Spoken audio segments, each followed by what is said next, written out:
Ja sam Jovica Drobnjak, fotograf. Fotografijom sam se počeo baviti 1980. godine u fotogrupi osnovne škole Večeslav Holjevac u Zagrebu. Školu primijenjenih umjetnosti, odjel fotografskih tehnika, završio sam 1985.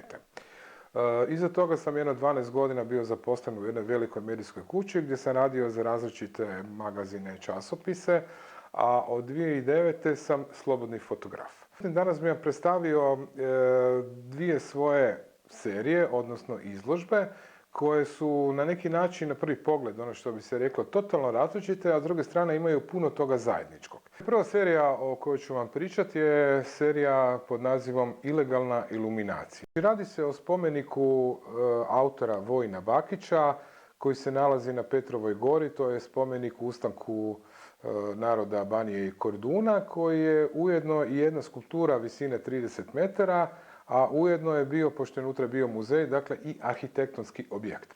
On je po meni interesantan zato što je on objedinio te dvije forme i iznutra i izvana. Ja sam prvi put došao gore 2012. godine i u stvari sam bio angažiran da snimim silna oštećenja koja su se nakon rata desila na tom spomeniku. I onda sam ga detaljno posnimio dokumentarno i s vanjske, ali sam i ušao unutra.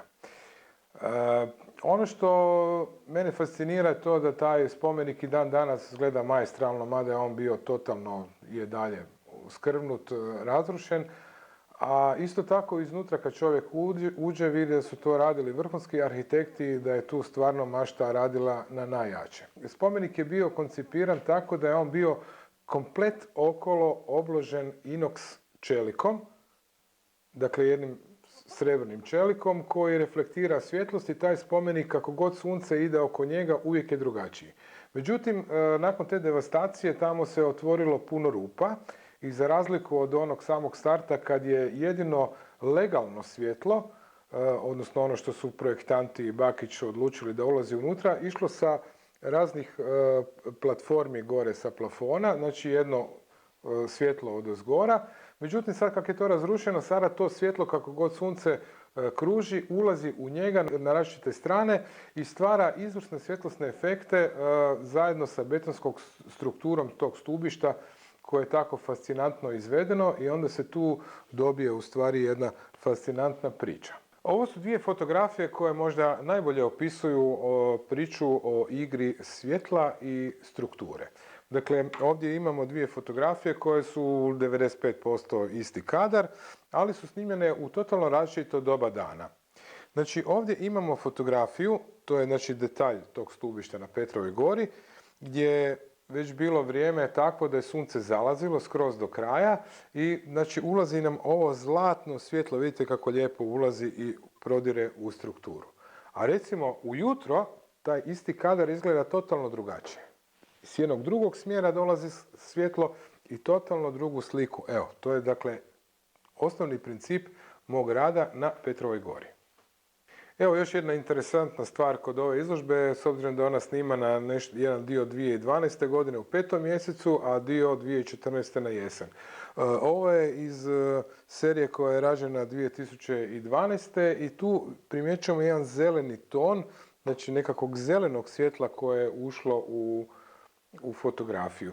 Na ovim fotografijama iz 2014. koje su rađene u jesen, toga nema. Ja sam prvo razmišljao o tome da je to možda nekakva mahovina, kako je to dosta vlage gore, međutim onda sam došao do zaključka da bi to najvjerojatnije u stvari bilo to što je recimo kad je snimana ova fotografija u 5. mjesecu bio izrazito sunčan dan, okolo su ogromne količine zelene šume u blizini spomenika i da se to zelenilo reflektiralo od tog lišća i ušlo u spomenik. Dakle, u jesen toga nema. Ovdje imamo jednu fotografiju unutrašnjosti Petrove gore koja je snimljena u takvim svjetlosnim uvjetima da je sunce već skroz zašlo. Znači nemamo onog žutog svjetla od zalaza sunca, nego se još to koliko toliko tamno plavo svjetlo neba reflektira unutar spomenika i dobijete jednu stvarno nježnu tu preljev tih boja, interesantno. Mislim da tu normalno ima i nekakvih krhotina na betonu koje ja, pošto namjerno to nisam htio retuširati, dakle da bude to kako je.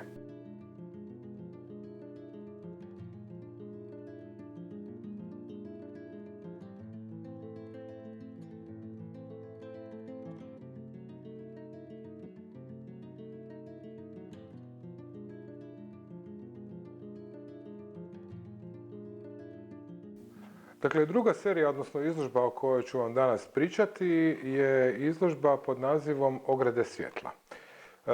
Kako sam došao na ideju za tu izložbu? Znači, u jednom razgovoru sa, po meni, najdražom hrvatskom fotografkinjom Slavkom Pavić, ona je dala jedan jednostavan recept kako napraviti dobru fotografiju. Ja ga nisam znao prije, ne? Ona je rekla, treba samo hodati i gledati. I tako sam ja jednog dana ovako išao tamo pored Doma sportova i tamo toplane HEP-a i vidio da ljudi rade i vare nekakvu novu ogradu. Meni se ta ograda na prvi pogled jako zdopala i napravio sam jednu malu fotografiju. Međutim, kad sam pogledao to na aparatu, nije mi baš nešto izgledalo, ali imao sam sreću da sam imao toliko pameti da je nisam odmah izbrisao. I onda kad sam došao kući, kad sam sve fotografije koje sam taj dan snimio stavio u kompjuter, ova je bila prva koja je snimljena i čisto sam išao pogledat kad sam je vidio na ekranu da vidim kako mi je objektiv izoštrio. I kad uđete u detalje ove fotografije, evo, ovo je izraz iz te fotografije. I tako sam došao na ideju da ja nekoliko dana idućih pohodim tu ogradu i da pokušam dobiti jednu igru svjetla sa tom metalnom konstrukcijom. Ove dvije fotografije koje sad vidite su nastale u prvoj fazi, znači kad je ograda u stvari tek postavljena i kad je ona čista metalna. Znači ovdje imamo jednu fotografiju koja meni onako više liči na nekakve socijalističke tvornice, na metal i tako dalje.